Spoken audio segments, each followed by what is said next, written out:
Hmm. Bismillahirrahmanirrahim. Dah buat buku dah, takut lupa apa nak cakap. Sebab kadang-kadang walaupun kita ni tahu apa benda kita nak cakap, tapi satgi without script ataupun without guidelines, satgi kita merapu meraban. Especially orang macam Kak Tu ni yang duk popeng, satgi aku pi sampai lalu start sana tu. Padahal aku nak pi takat PJ pun.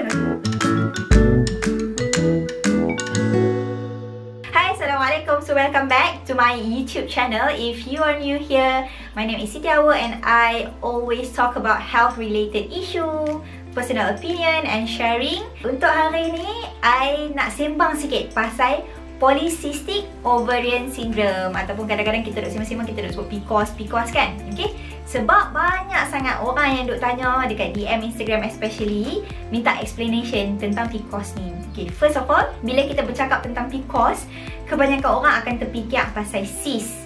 Ada orang akan duk fikir pasal jerawat kat muka. Ada orang akan fikir, oh PCOS susah nak mengandung. Betul ke tu? Okay, sekarang ni kita tengok balik polycystic ovarian syndrome. Apa benda sebenarnya ni?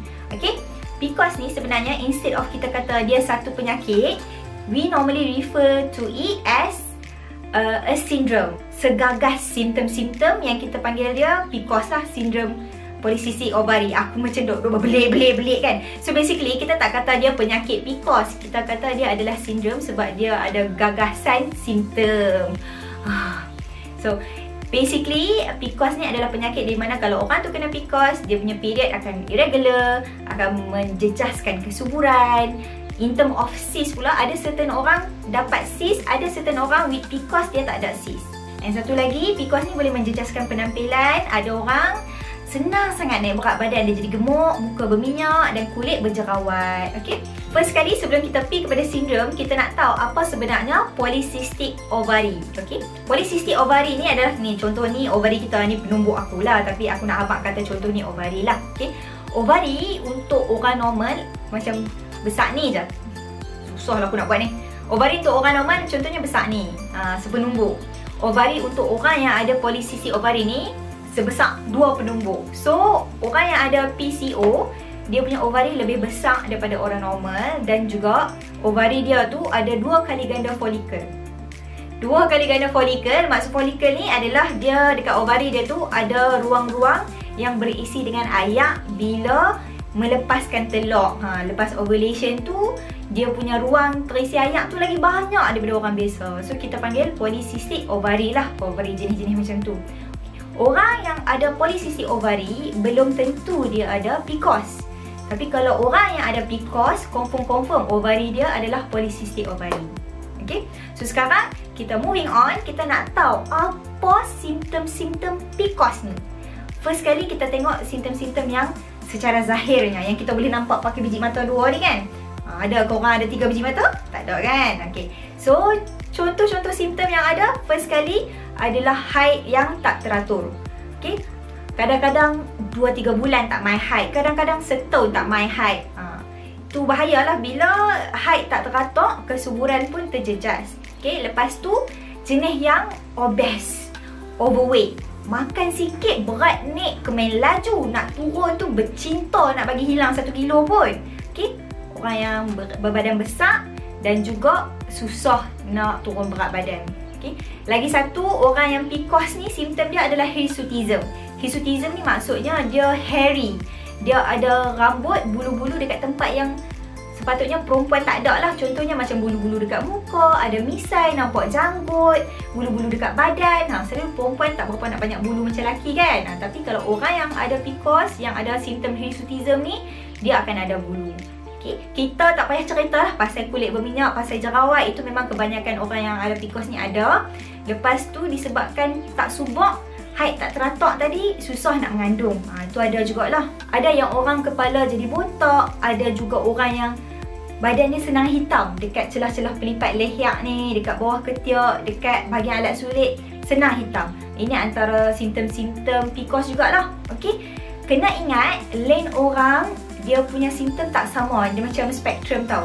Ada orang sikit je dia punya simptom ni tak nampak sangat. Ada orang ekstrim, memang obvious sangat hitam dekat belakang leher dia, memang obvious sangat misai kat muka dia. So lain orang lain dia punya spectrum of symptom ni. So punca, apa yang menyebabkan PCOS ni? Okay, for now sebab ataupun punca yang betul-betul valid untuk PCOS ni masih belum clear.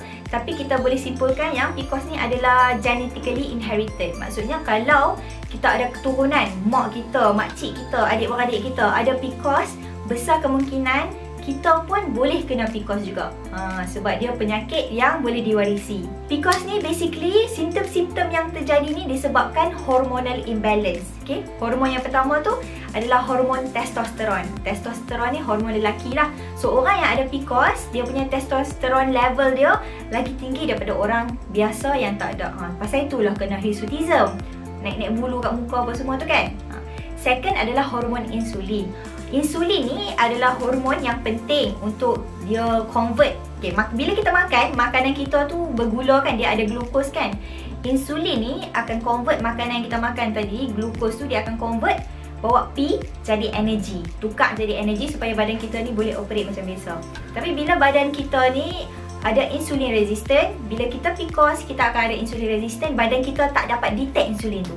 Mana insulin, tak ada insulin. Sebab insulin resistant tadi tu lah. So badan kita tak nampak mana-mana insulin, dia produce lagi insulin untuk badan kita.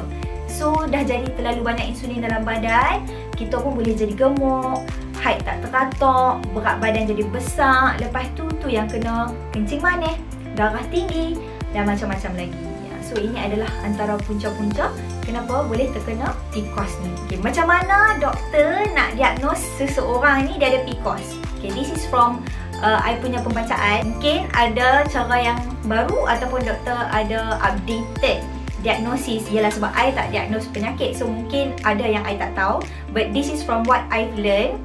First kali, macam mana doktor diagnosis ni? Kalau dia macam tick, okay, dia ada simptom-simptom kan. Kalau seseorang tu tick dua simptom yang kita sediakan tu, maksudnya dia boleh didiagnosiskan sebagai pengidap PCOS. Boleh didiagnosiskan. Apa-apalah, hampa faham lah. So kalau dia ni contohnya dia ada bulu-bulu kat muka, dia ada cyst, so kita boleh tick, dia ni ada PCOS. Okay, so first adalah height yang tak teratur. Second adalah bulu-bulu dekat muka. Third, boleh buat test lah hormon level kat dalam badan. Kalau testosteron tinggi, okay, tick 1 point. Yang keempat, kita buat ultrasound untuk tengok ada cyst ke tak. So kalau pesakit tu tick 2 antara yang kita sebut tadi, then boleh jadi pesakit tu akan didiagnoskan penghidap PCOS.